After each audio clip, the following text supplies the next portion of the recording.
Alright, the new Shadow Paladin base ride line is here, and funny enough it's also Shadow Paladin support for one card, and I have to assume this is cross epic, so let's begin. But first we got a generic grade 1 that they revealed, Magic of Training Connections Pararam, which is a grade 1 with key power and the skills. Auto, when placed on rearguard during main phase, cost counter last one, choose one card with grade less than or equal to your Vanguard, call it to rearguard, and if you call, draw a card. With the second skill of count rearguard during your turn if your Vanguard is at least grade 3 and you have 4 more units plus 5k. Basically it's very similar to the Dark Maiden Maka from V, except this one's on place, and it's a grade 1. If I'm gonna be very honest, I actually see this card being played with so many Keter decks, especially for those that really want to filter, and decks that don't use much counterblast. And now to the new Undercover ride line. Here's the starter, Hidden Flash Undercover Senridus. Remember the name Undercover because that's gonna be the archetype name as well. In which we go to the grade 1 with key power Volley of Blades Undercover Onyx, which has the skill of auto when rolled upon by the grade 0, reveal a grade 3 Mordalion from your ride deck, and then search your deck for one monitor thrust from your deck to your hand, and obviously shuffle it. That's actually a set order for the deck, and this is a first Keter deck that plays a full-on set order. And the second skill is count rearguard during your turn. If your order zone has 2 or more monitor thrust plus 2k, but you're gonna ignore that, you mainly do it for the search. And also, this is probably the second time we had to reveal the main grade 3 of the ride deck to your opponent just to do something for a cost, because the first one I remember was Greedon. And then before we go to the grade 2, let's go to the set order monitor thrust. You play it for free, and you can also play it from drop, so meaning that it could be a discard target as well. And you play it if your Vanguard is undercover. And the skill is auto. When put to the order zone, look at top 7 cards of your deck to choose one card from random and put it face down on this card as an undercover gauge. And of course, shuffle your deck. If you guys don't remember, any type of gauges basically go under the card face down. That's basically what a gauge is. You just have to play it since this is going to be the main gimmick of the deck. In which we go to the grade 2 with 10k power, Moderating Revener Undercover Offner, which has the same skill as the grade 1, where when you ride it on top of the grade 1, cost reveal the grade 3 from your ride deck to search your set order and put it to your hand, of course shuffle your deck, with the similar second skill of count rearguard during your turn if your order zone has 2 or more moderate thrust plus 5k. Basically it's a little stronger than the grade 1, but basically does the same thing, and you only use it for the ride deck mainly. In which we go to the grade 3 with 13 power, Poison Knight of Silent Undercover Mordalion, which has the skill of count Vanguard during turn if your order zone has at least 3 moderate thrusts, all your undercover units plus 5k. By the time you hit grade 3, you most likely will have 2, since the grade 1 and grade 2 both search, but it's a grade 2 set order, so you can only start by playing at grade 2. But the second skill, Act Vanguard, once per turn, costs Energy Blast 2, look at top 7 cards of your deck, choose the same number of cards as monitor thrusts in the order zone without undercover gauges, and put them as face down undercover gauges to each of them that don't have undercover gauges. And of course shuffle your deck. This is meant to fund the next skill where Auto Vanguard, when this card attacks, costs counter blast 1, choose up to 2 undercover units from undercover gauges and call them to rearguard in the same column to avoid basically 5 attacks. Basically it's a deck that is similar to basically B-Heroes or Monster, where you would actually put the stuff in the order zone, except that this time they're face down, and basically get a multi-attack out of them. So meaning the deck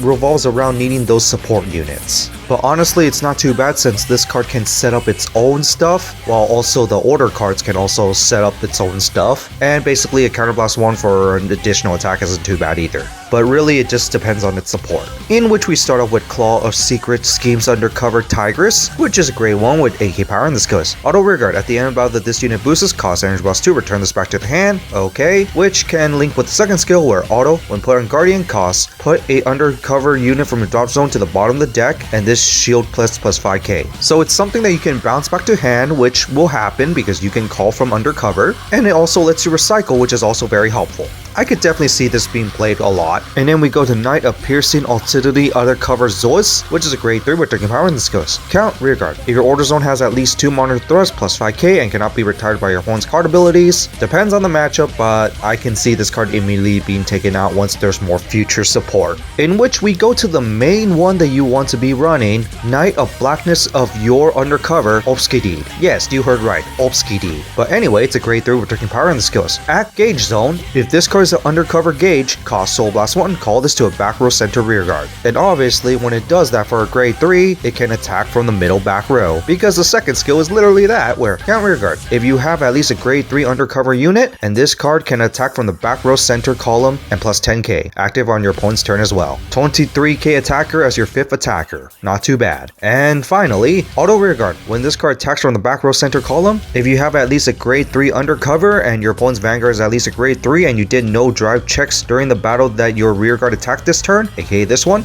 cost Soul Blast 1. Until the end of the battle, this unit gets drive checks and drive -1. At the end of the battle, put this card to the bottom of the deck. So basically, this allows you to get your 5th attack with an actual drive check, and it also has the ability to call itself and not be using Mordalion. Just overall, the best supporting unit for Mordalion. And you must play this no matter what, even with future support. And finally, Knight of Uninterruptedness Undercover Dara, which is a grade 2 attacking power, and the skill is auto. When placed on rearguard, if your Vanguard is undercover or Shadow Paladin, yes, this is a Shadow Paladin support. Cost count +1, look to how far cards your deck to choose up to 1 undercover or 1 Shadow Paladin from among them, reveal it and put it to your hand, and of course shuffle your deck. I could already see this card being played because it's just a counterblast 1 to search from top 5. What decks wouldn't like that? But anyway, second skill, auto rearguard. When this card attacks at least a grade 3 or greater unit, if your Vanguard is undercover or Shadow Paladin, cost Soul Blast 1 plus 10k until the end of that battle. Shadow Paladin, the Soul Blast is fine, since many of the Shadow Paladin decks just constantly get Soul anyway. Undercover doesn't really use Soul so far, so this is also fine. But the fact that you can search from the top 5 is just already really good. I just find it funny that it's an undercover unit that also works with Shadow Paladin, but I guess that they want to make indirect support for all the clans that we got so far in D. So that's it for the new Undercover ride line. What do you guys think of it? On first glance, it's whatever. It's also the first Keter deck with a set order, but what really matters is the support. And so far, Obskadid is probably the best one for its own archetype. Just being able to get that 5th attack with a drive check, basically like a second Vanguard attack with a -1 drive. But as for power, the Vanguard itself kind of lacks power until you hit at least the 4th turn. But either way, I do see potential for the deck. But other than that, that's it for this, and see you all next time.